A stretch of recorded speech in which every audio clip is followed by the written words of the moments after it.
শুরু করছি পরম করুণাময়ের মহান রাব্বুল আলামিনের নামে। সালাউদ্দিন আইয়ুবী ছিলেন মুসলিম বিশ্বের একজন অকুতোভয় বীর সেনানী। তিনি ছিলেন খ্রিস্টান ক্রুসেডার ও নাইট টেম্পলারদের বর্তমান আতঙ্কের নাম, যার নেতৃত্বে মুসলিমদের প্রথম কিবলা বাইতুল মুকাদ্দাস ও জেরুজালেম শহর প্রায় ১০০ বছর পর খ্রিস্টানদের কবল থেকে দখলমুক্ত করা হয়। ১১৮৭ সালে ২রা অক্টোবরের হাত্তিনের যুদ্ধের বিজয়ের মধ্য দিয়ে তিনি পবিত্র আল আকসা পুনরুদ্ধার করেন। অবসান ঘটে ১০৯৫ হতে ১২৯১ সাল পর্যন্ত প্রায় ২ শতাব্দী ব্যাপী ক্রুসেড নামক ধারাবাহিক যুদ্ধের। ইতিহাসের এই মহাবীরের জন্ম হয় বর্তমান ইরাকের তিকরিক শহরের বানিং নামক এক কেল্লায় ১১৩৭ খ্রিস্টাব্দে, যার প্রকৃত নাম ছিল ইউসুফ ইবনে আইয়ুব। তিনি ছিলেন কুর্দি গোত্রের অন্তর্ভুক্ত। সালাউদ্দিন ছিল তার উপাধি, যার অর্থ বিশ্বাসের ন্যায়পরায়ণ। ঝড়গতি সম্পন্ন আপসহীন অকুতোভয় সালাউদ্দিন আল আইয়ুবী যখন ইসলামের তলবারি হাতে আবির্ভূত হন, তখন ক্রুসেডারদের সাজানো অনেক কূটকৌশল বারে বারে কেঁপে ওঠে।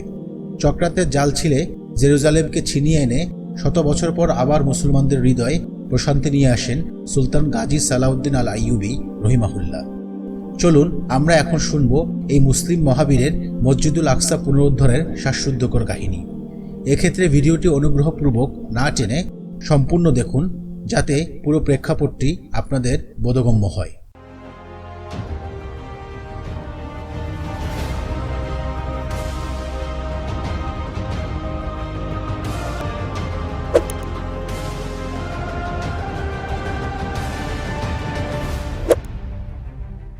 এক ১০৯৯ সালে খ্রিস্টান ক্রুসেডাররা মুসলিমদেরকে পরাজিত করে জেরুজালেমকে দখল করে নেয়।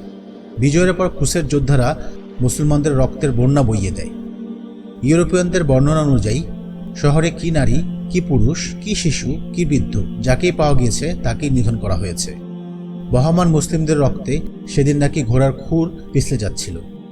এই ছিল খ্রিস্টান ক্রুসেডারদের নৃশংসতা। অথচ হযরত ওমর রাদিয়াল্লাহু তাআলা আনহুর খেলাফতকালে ৬৩৭ খ্রিস্টাব্দে জেরুজালেম প্রথম মুসলিমদের শাসনে আসে। কিন্তু মুসলিমরা তখন চালায়নি কোনো নৃশংসতা।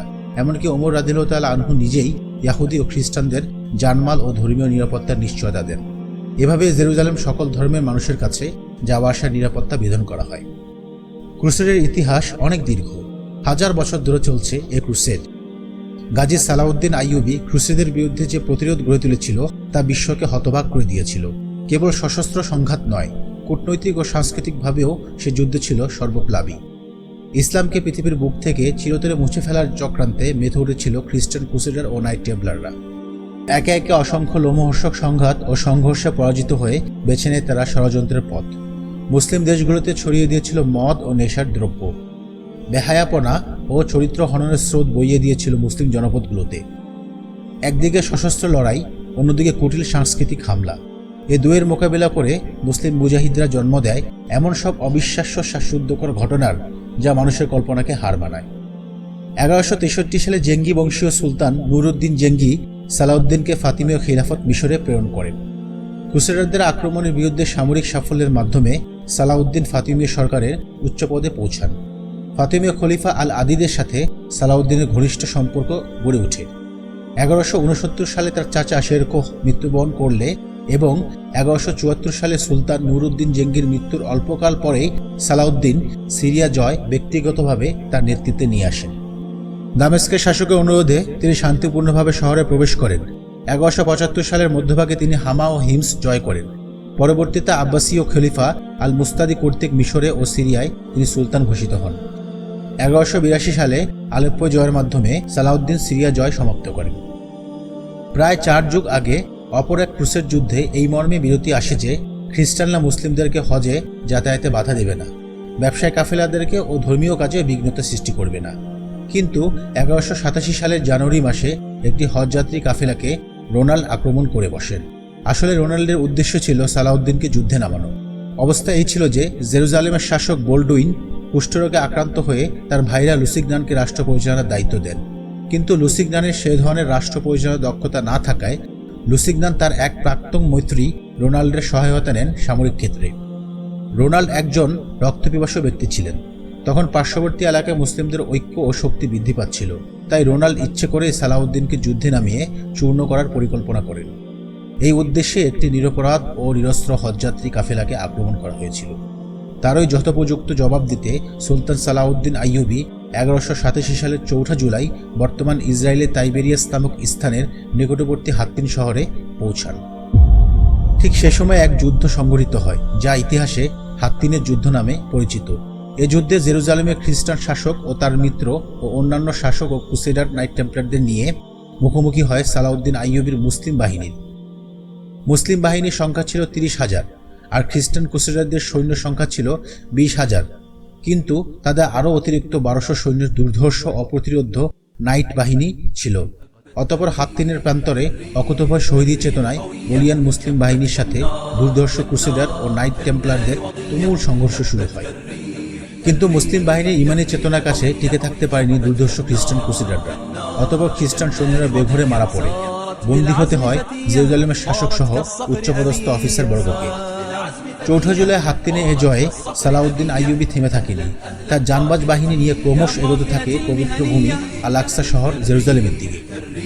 20 সেপ্টেম্বর 583 হিজরির 15 রজব রবিবার নিজ নেতৃত্বে মুসলিম মুজাহিদের বিশাল এক বাহিনী নিয়ে তিনি অবরোধ করেন জেরুজালেম শহর। জেরুজালেম খ্রিস্টানদেরও পবিত্র ভূমি, এত সহজেই এই ভূমি ছেড়ে দেওয়া রাজি ছিল না খ্রিস্টানরা। তাই শুরু হলো রক্তক্ষয়ী লড়াই। মরণপণ লড়াই করছে উভয় পক্ষই, কিন্তু সালাউদ্দিন আইয়ুবীর মুজাহিদের মোকাবেলায় খুব বেশি দিন টিকল না ক্রুসেডারদের অলিক বীরত্ব। অবরোধের 12তম দিন অর্থাৎ 2 অক্টোবর 27 রজব শহরের প্রতিরোধ বুহ ভেঙে পড়ল। মুসলিম মুজাহিদরা মহা আনন্দে প্রবেশ করল পূর্ণভূমি আল কুদসে। প্রবেশ করলেন দীর্ঘ 90 বছর পর। এই 90 বছর এখানে একটি বারের জন্য আল্লাহু আকবার ধ্বনি হতে দেয়নি খ্রিস্টান ক্রুসেডাররা। বিজয়ী মুসলিমরা শহরে প্রবেশ করেই খ্রিস্টান ক্রুসেডারদের ন্যায় কোনো প্রকার নৃশংসতা চালায়নি। কেবল যারা যুদ্ধাপরাধী তাদের বিচার করা হলো। যারা নিরীহ খ্রিস্টান তাদেরকে রাষ্ট্রীয় কর আদায় শর্তে প্রাণ ভিক্ষা দেওয়া হয়। তাই খ্রিস্টান ঐতিহাসিকরা তাদের লিখিত গ্রন্থে সুলতান সালাউদ্দিনের এমন মহানুভবতা ও উদারতার প্রশংসা করেন। তাই পাশ্চাত্য দুনিয়ায় তিনি মহানুভব সালাদিন নামে পরিচিত। সালাউদ্দিনের জেরুজালেম বিজয় ইউরোপে তুমুল ক্ষোভ ও বিকম্পন সৃষ্টি করে। পোপ 3য় আরবান হার্ট অ্যাটাক করে মারা যান। পোপ 2য় আরবানুসের আহ্বানে সুলতান সালাউদ্দিনের বিরুদ্ধে একতাবদ্ধ হয় সমগ্র খ্রিস্টান শক্তি। ইংল্যান্ডের রাজা রিচার্ড, ফ্রান্সের ফিলিপ আগাস্টাস আর জার্মানির ফেডেরিকের নেতৃত্বে প্রায় 6 লাখ সৈন্যের এক বিশাল বাহিনী নিয়ে খ্রিস্টানদের পবিত্র স্থান আক্রায় মুসলমানদের অবরোধ করা হয়। 1189 খ্রিস্টাব্দের 13 আগস্ট থেকে 1192 সালের 3রা সেপ্টেম্বর পর্যন্ত প্রায় 3 বছর মেয়াদী 6 লাখ সৈন্যের এই বিশাল অবরোধ সুলতান সালাউদ্দিন আল আইয়ুবী মাত্র 20,000 মতান্তরে 30,000 সৈন্য দিয়ে প্রতিরোধ করেন। অবশেষে খ্রিস্টান বাহিনী 1192 সালের 9 অক্টোবর অবরোধ তুলে নিজ নিজ দেশে ফিরে যেতে বাধ্য হয়। এরপর শত শত বছর কোনো খ্রিস্টান সম্রাট শত চেষ্টা করেও বাইতুল মুকাদ্দিস আর দখল করতে পারেনি। 1193 সালের 4 মার্চ মহাবীর সুলতান সালাউদ্দিন আল আইয়ুবী দামেস্কে অসুস্থ হয়ে মৃত্যুবরণ করেন। মৃত্যুর সময় তার ব্যক্তিগত সম্পদের মধ্যে মাত্র 1 টুকরো স্বর্ণ ও 40 টুকরা রূপা ছিল, যা তিনি গরিব প্রজাদের মাঝে দান করে যান। তিনি তার জীবদ্দশায় ব্যক্তিগত পর্যাপ্ত পরিমাণ সম্পদ না থাকার কারণে এমনকি পবিত্র হজ পালনে মক্কায় গমন করতে পারেনি।